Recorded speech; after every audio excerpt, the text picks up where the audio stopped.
Bonjour et bienvenue pour ce nouvel épisode de La Voix d'une amoureuse. Je suis ravie de te retrouver, premier épisode de l'année 2024. Alors en soi ça change pas grand chose, mais voilà, ça reste sympa à souligner.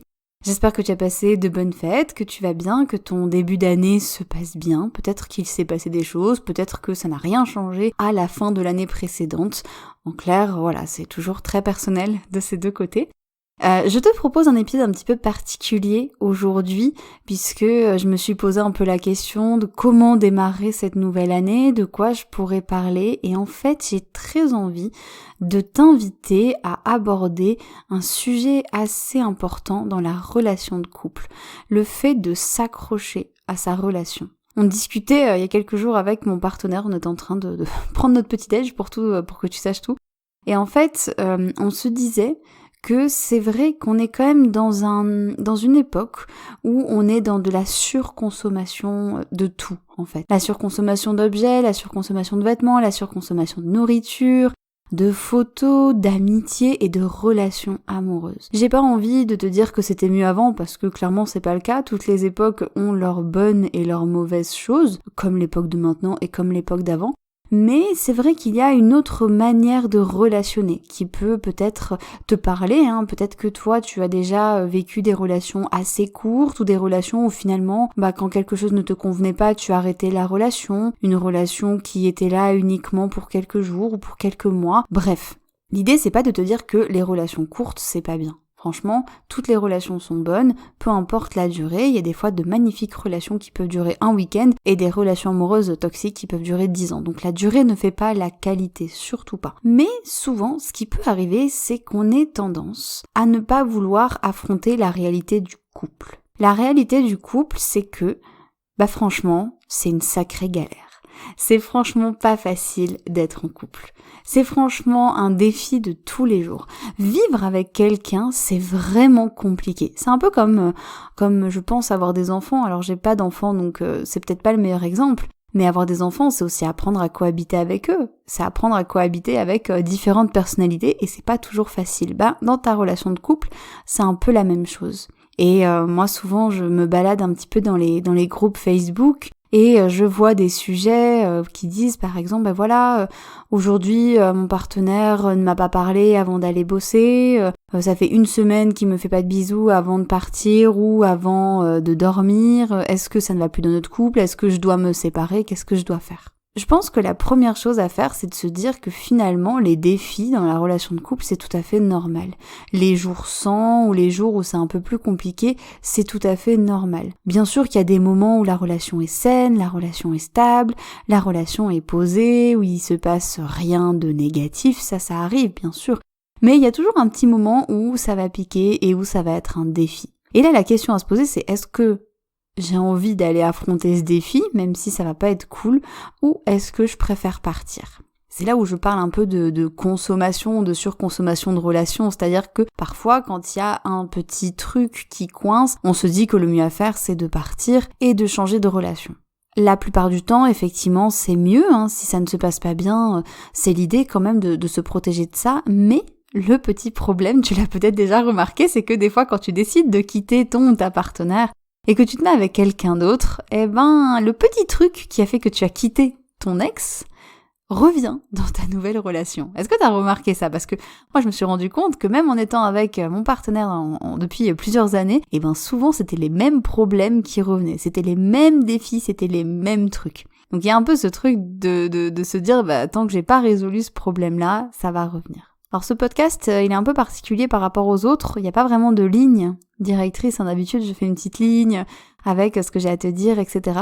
Là c'est un peu un billet d'humeur finalement, j'avais envie de commencer l'année comme ça, donc c'est un petit peu particulier, où je te fais plus rentrer dans mes pensées et peut-être un peu moins dans comment tu peux faire, ou en tout cas avec des solutions ou quoi, parce que l'idée c'était plus d'aller réfléchir au fonctionnement du couple et d'aller réfléchir à notre manière de vivre le couple en fait. Parce que pour moi la meilleure question à se poser c'est pas est-ce que ça va dans ma relation, mais c'est plutôt est-ce que j'ai envie de poursuivre cette relation. Parce que ça peut ne pas aller du tout, mais avec l'envie de poursuivre une relation. quand ça n'allait pas du tout dans notre relation. Je sais que mon partenaire, lui, il avait espoir que ça s'arrange et donc il avait envie que ça se poursuive. Et ça, c'est hyper important. Donc ça, déjà, c'est une question que tu peux te poser. Est-ce que toi, en ce moment, tu as envie de poursuivre ta relation avec ton ou ta partenaire? Ou est-ce qu'il y a un petit truc qui fait que là, tu ressens de la gêne? Et ce petit truc, il peut s'explorer, bien sûr. Alors, l'idée, c'est de réfléchir aussi à la notion de couple et de peut-être casser les idées reçues. Moi, c'est quelque chose que j'aime bien faire, mais parce que je trouve que c'est primordial. On nous a beaucoup vendu la vie idéale comme étant une vie maritale, avec des enfants, un chien, une maison, potentiellement un hamster, 2 voitures, bref. J'exagère un petit peu, mais c'est pour te dire qu'en fait, c'est un peu de la fausse pub, un peu de la pub mensongère, parce que c'est pas forcément parce que tu es en couple que tu auras une vie réussie. Il y a des personnes célibataires qui ont une vie extrêmement heureuse, et ce n'est pas parce que tu es en couple que tout va marcher forcément. Ce n'est pas parce que tu remplis toutes ces cases de boulot, maison, enfant, chien, etc. que tu n'auras plus de soucis de couple. La question plutôt, c'est de se dire, mais est-ce que je suis prête à aller voir tout ce qui se passe dans une relation de couple? Dans une relation de couple, il y a plusieurs étapes. Et pour moi, les 2 étapes les plus importantes, c'est la lune de miel et la différenciation. La lune de miel, c'est la toute première étape. C'est quand tu tombes amoureuse d'une personne, que tu la trouves absolument parfaite, géniale, que tous ses défauts, ça fait le petit charme de l'autre, que tu aimes absolument tout chez la personne, que tu as envie d'être tout le temps avec elle. C'est un peu le shoot d'hormones. C'est le moment, moi je trouve beau ce moment, même s'il est un peu violent quand même, mais c'est vraiment ce cocktail d'hormones et de cette espèce de dépendance à l'autre, hein, comme si l'autre était un peu une drogue et comme si on ne pouvait rien faire sans lui, sans elle. Voilà, alors heureusement ça ne dure pas tout le temps parce que je pense qu'au bout d'un moment notre cerveau finirait par exploser, hein, parce que finalement c'est vraiment pas évident. Mais en tout cas il y a cette première, ce premier moment qui est là, qui est très précieux, qui peut des fois durer 1 an, hein, des fois ça peut être très très long, des fois ça peut durer juste 1 semaine, ça dépend. Et ensuite il y a la phase de différenciation. Il y en a qui parlent de désenchantement, de désidéalisation aussi. C'est une phase où on se rend compte que l'autre n'est pas si parfait que ça et où on se rend compte qu'il y a quand même quelques petits trucs qui nous gênent un peu. Des trucs plus ou moins graves, hein, ça peut être l'autre arrive souvent en retard, finalement elle répond pas à mes textos, elle a annulé plusieurs fois un rendez-vous, elle ne veut pas qu'on s'engage tout de suite et ça me stresse, bref, il y a plein de choses. Et c'est une phase un peu difficile parce que il y a déjà le premier choix de dire soit je reste quand même avec cette personne et on en discute et on voit ce qu'on peut faire pour trouver un terrain d'entente ensemble, soit j'arrête et je vais voir quelqu'un d'autre. Et en fait, rien qu'avec cette phase-là qui est assez challengeante, c'est déjà la vraie définition du couple qui nous apparaît. Parce que le couple idéal qui nous est perçu, moi ça me fait toujours un peu sourire quand je vois des films d'amour ou même des films où il y a un couple et où au début ils se cherchent, il y a des quiproquos, des machins, peut-être que tu en as vu pendant les fêtes de Noël, il y en a beaucoup des téléfilms de Noël avec des relations sentimentales et c'est très chouette et on sait très bien qu'à la fin souvent les 2 personnes finissent ensemble. Et moi, ça me fait toujours un petit peu sourire parce que je me dis, on a l'impression, en tout cas moi j'avais l'impression quand je voyais ça, que j'étais un peu plus jeune, j'avais cette impression de me dire waouh, ça y est, elles sont ensemble, elles sont en couple, elles vivent ensemble, potentiellement elles se marient, donc c'est bon, plus de galères, elles vont kiffer toute leur vie. Et en fait, ça ne se passe pas comme ça dans la réalité. Dans la réalité, c'est beaucoup plus compliqué que ça. Parce qu'on est tous vraiment des êtres qui bougent tout le temps en termes d'émotions. C'est comme si tu vas bien pendant 1 semaine, que tu as vraiment une forme de malade, ça veut pas dire que toute ta vie tu vas avoir une forme de malade. Hein, c'est exactement pareil. On est dans une société qui nous apprend à être vachement linéaire, alors que finalement, on est tous cycliques, on est tous très changeantes dans nos émotions, dans nos manières d'être. Et c'est pareil dans la relation de couple. Donc déjà, je pense que la relation de couple, c'est un petit peu se dire, ok, je me mets en couple et je me prépare à potentiellement galérer pour des bons moments. Je me prépare à potentiellement vivre des défis qui vont pas être évidents. Je me prépare à aller vers quelque chose d'un peu plus difficile pour moi. Parce qu'une relation de couple, ça reste une relation humaine, ça reste de la communication, et qui dit communication dit souvent des blessures, des mots un peu plus hauts que l'autre, des besoins qui ne sont pas respectés, etc. Des demandes à faire qui peuvent mettre mal à l'aise, il y a vraiment plein de choses. Donc moi, ce que je t'invite un peu à faire, là en tout cas à réfléchir, c'est tiens, comment elle est là en ce moment ta relation de couple? Est-ce que là ce que je te dis, même si c'est un petit peu en vrac, même si c'est un petit peu ma pensée qui te vient comme ça sans trop de préambule, est-ce que ça te parle déjà? Est-ce que c'est quelque chose qui te paraît effectivement logique par exemple? Je vais prendre mon exemple à moi pour te raconter peut-être l'un des premiers défis qu'on a eu dans mon couple, en tout cas de ce que je me souviens. Au tout départ, quand on était dans cette idéalisation, où vraiment, voilà, lune de miel, c'est parfait, c'est génial, on se faisait énormément de câlins, on est tous les deux très affectueux, on est tous les deux énormément dans la tendresse, dans le câlin, c'est quelque chose qui est très fort, et qui est assez décuplé chez moi. Moi, je sais que j'ai besoin de faire beaucoup de câlins. Et il y a eu un jour où mon partenaire m'a dit, là, c'est peut-être un petit peu trop pour moi, ça empiète un petit peu sur mon espace, voilà. Et ça a été hyper dur pour moi de recevoir ça, parce que je me suis dit, waouh, je me sens rejetée, finalement, il aime pas ma manière d'aller vers lui, ça a été un énorme challenge pour moi, alors qu'en fait, finalement, ce que me demandait mon partenaire à ce moment-là, c'était juste un ajustement.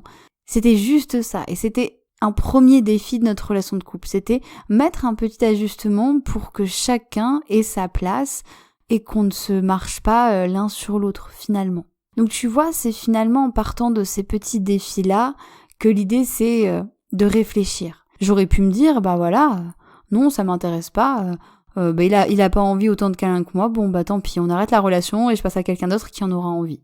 Bon, j'ai préféré qu'on discute, qu'on essaie de trouver des solutions et qu'on essaie de voir qu'est-ce qui pourrait le mettre un peu plus à l'aise. Et finalement, ça a plutôt bien fonctionné. Je pense que c'est important vraiment d'accepter que quand on est en couple, on va aller ouvrir des blessures, on va aller vraiment dans des choses qui peuvent être plus ou moins faciles, difficiles. Ça peut réveiller des choses des fois en lien avec notre enfance, par exemple. C'est vraiment des choses qu'on apprend notamment avec la thérapie Imago. Alors je sais pas si tu connais, c'est une thérapie qui a été inventée il y a quelques décennies. Et en fait, l'idée, c'est de construire des dialogues, de revenir sur quelque chose qui s'est passé, qui nous a fait du mal, qui nous a blessés, mais de parler uniquement au « je » et d'inviter l'autre à entrer dans notre monde. Et de lui dire, quand tu as fait ça, je me suis sentie comme ça. Parce que dans mon enfance, il s'est passé ça. Et qu'à ce moment-là, je me suis dit. Je t'ai fait un résumé absolument vraiment bref. Si tu as envie d'approfondir la thérapie Imago, je ne peux que t'inviter à faire des recherches sur internet en tapant thérapie Imago. Il y a de très bons thérapeutes qui peuvent vraiment t'aider, que ce soit Florentine Donoa Wong qui fait beaucoup de choses avec les clés de l'intelligence amoureuse. Je te laisserai la référence de son livre qui vient de ressortir il y a quelques jours. Il y a aussi Claude Parisot qui a écrit Réenchanter son couple grâce à la méthode Imago. Et moi je t'en parle parce que c'est ça aussi qui m'a aidé à avancer dans les moments difficiles avec mon couple et avec ma relation. Parce que oui, une relation, ça va réveiller beaucoup de blessures, que ce soit des blessures d'enfance ou soit des blessures, des choses difficiles. Ça peut être du rejet, ça peut être de l'humiliation, enfin, il y a plein de choses qui peuvent ressortir de ça. Et en fait, la bonne nouvelle, parce que là, je te fais peut-être pas rêver en te disant que ça réveille des blessures, mais la bonne nouvelle, c'est que en s'accrochant, en allant profondément chercher ce qui se passe, et en étant soutenu par l'autre, en fait, ta relation de couple, elle peut t'aider à guérir ces blessures. Ta relation de couple, elle est là finalement pour arracher le pansement que tu avais mis sur une plaie mal cicatrisée, et elle est là pour t'aider à réparer cette plaie, à la soigner et à mieux la cicatriser. C'est vraiment ça qui est beau. Et c'est là où je pense que c'est important de garder à l'esprit que c'est magnifique une relation de couple, ça fait grandir, ça fait bouger, on a des projets, c'est magnifique, c'est chouette. Mais une relation de couple, il faut pas croire que tous les jours c'est confortable. Il faut pas croire que tous les jours ce sera l'amour fou. Et il y aura des jours où il y aura du claquage de porte, où il y aura une remarque plus haute que l'autre. où il y aura des larmes et c'est normal. C'est tout à fait normal. Si jamais un jour vous voyez quelqu'un qui vous vend une formation en vous promettant que avec cette formation vous n'aurez plus jamais de dispute de couple, je vous invite vraiment à ne pas du tout aller vers ce genre de formation parce que ce n'est pas vrai, c'est impossible. C'est impossible. C'est même presque sain d'avoir des désaccords, d'avoir des disputes dans son couple. Et l'idée, c'est juste de voir si on a envie d'avancer. Et c'est en ça où je te disais que des fois, de surconsommer les relations, c'est un petit peu ce piège de se dire, je change de partenaire, je vais voir quelqu'un d'autre, et ce sera plus simple. Et en fait, non, parce que souvent, les blessures reviennent d'une autre manière, mais elles reviennent et elles sont là. Alors évidemment, quand je te parle de ça et du fait de s'accrocher et d'avancer dans sa relation de couple, je trouve ça hyper important de préciser que je parle de couple sain et de couple qui avancent ensemble. C'est-à-dire que si tu es dans une relation toxique, si tu es avec une personne qui te fait peur, une personne qui est violente avec toi, que ce soit physiquement ou verbalement ou économiquement, que ce soit une personne en qui tu n'as pas confiance, avec qui tu ne te sens pas en sécurité, dans ces cas-là, évidemment, je t'invite à vraiment partir ou à te protéger de ça parce que c'est pas ce genre de relation qui va te faire avancer. La relation de couple qui va te faire avancer, c'est une relation où vous êtes tous les deux sur un peu un piédestal commun, où finalement toutes les deux, vous vous respectez, vous vous aimez, et où il n'y a pas de relation de domination ou de violence. Voilà, je trouvais ça important de le préciser. Donc voilà, j'avais envie un petit peu de désacraliser ce qu'on voit avec le couple, et ce que moi je vois très souvent des fois sur les réseaux, ce côté oui, il faut absolument trouver l'amour parce que voilà. Ben oui, l'amour c'est magique, c'est génial de se sentir aimé par quelqu'un d'autre, de recevoir tout ce que l'autre a à nous donner, mais il faut aussi être prêt à plonger dans des choses vraiment pas agréables, même si c'est pour aller vers du mieux, franchement c'est pas agréable. Moi je sais que mon année 2023, ça n'a pas été une année facile du côté amour, justement, ça a été une année plutôt désagréable, plutôt inconfortable, et même si elle m'a permis d'aller vers du mieux, franchement, c'était pas évident tous les jours, il y avait des jours où je rêvais d'être célibataire et de ne pas gérer ça, donc rassure-toi, si tu traverses des moments comme ça, c'est normal. Et qu'est-ce qu'on peut faire ? Dans ces cas-là, tu me connais, le pilier pour moi c'est la communication, et c'est aussi le fait de prendre soin de soi. Si tu sens qu'il y a une blessure qui est en train d'être activée dans ta relation, que ça pique un peu, c'est pas agréable et que tu as besoin d'une pause, c'est aussi d'aller voir toi, comment tu peux te soulager en fait, comment tu peux faire pour que ce soit moins difficile pour toi. Est-ce que tu as besoin de passer plus de temps toute seule ? Est-ce que tu as besoin d'aller voir des amis ? Est-ce que tu as besoin de te faire soutenir avec une personne qui t'accompagne dans une thérapie par exemple ? C'est aussi ça en fait. Comment toi tu peux faire pour avancer sur ce chemin tortueux ? Et ce chemin qui est toujours là. Je pense que même les couples qui ont 20 ou 30 ans d'âge de relation vivent encore des moments de désaccord, mais ils avancent différemment. Et bien sûr, quand tu sens que c'est vraiment pas la bonne personne, que la relation est bloquée, que vous n'avez pas les mêmes projets, que finalement ça ne marche pas et que la blessure elle est suractivée, suractivée, qu'elle n'est pas guérie, dans ces cas-là, effectivement, c'est beaucoup plus intéressant de se séparer pour aller vers quelqu'un d'autre ou pour se retrouver seul quelque temps. Donc voilà, c'était un petit sorte de billet d'humeur, de billet de réflexion sur la relation de couple, la consommation de l'amour et à quoi s'attendre finalement quand on est en couple, un petit peu désacralisé. Voilà, ce côté prince charmant, non, on est tous des humains un petit peu cassés, on se répare un peu entre nous, mais on peut des fois se recasser un petit peu, et ça peut être difficile, et peu importe la situation, mais on peut s'en sortir et ça peut marcher.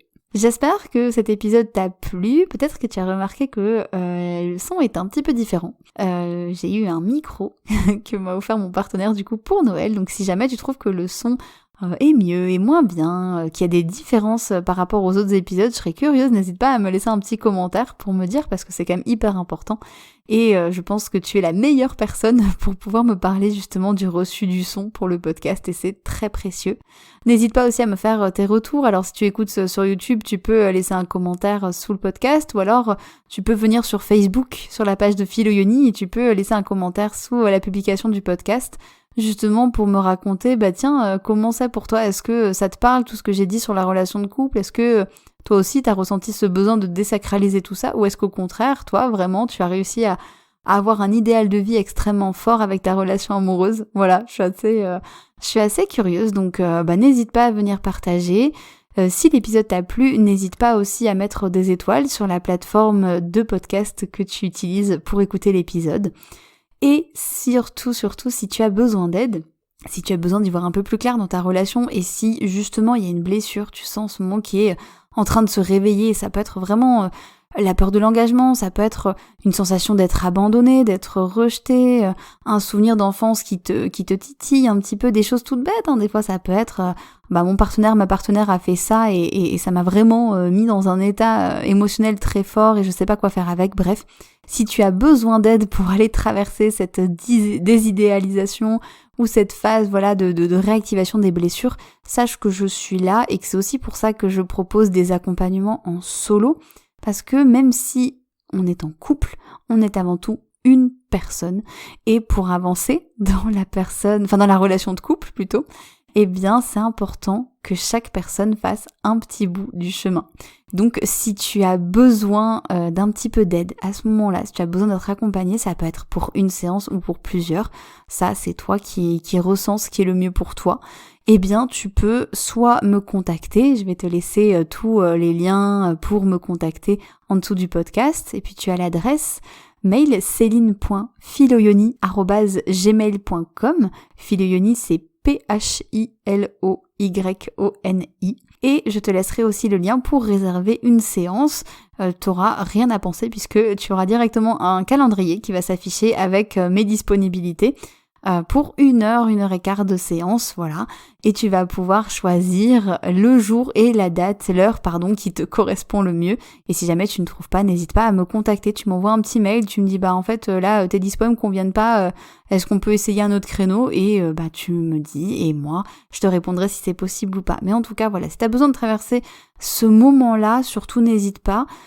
Et sache que des fois, en une séance, on peut débloquer plein de choses. C'est pas la peine des fois de faire 15 séances de thérapie, de faire 1 an d'analyse. Des fois, juste une séance ou 2 pour se poser les bonnes questions, pour avoir un espace où tu es écouté et où tu peux déposer ce qui se passe pour toi, ça peut suffire. Donc je t'invite à réfléchir à tout ça. N'hésite pas si tu en as envie, n'hésite pas à partager aussi cet épisode s'il t'a plu.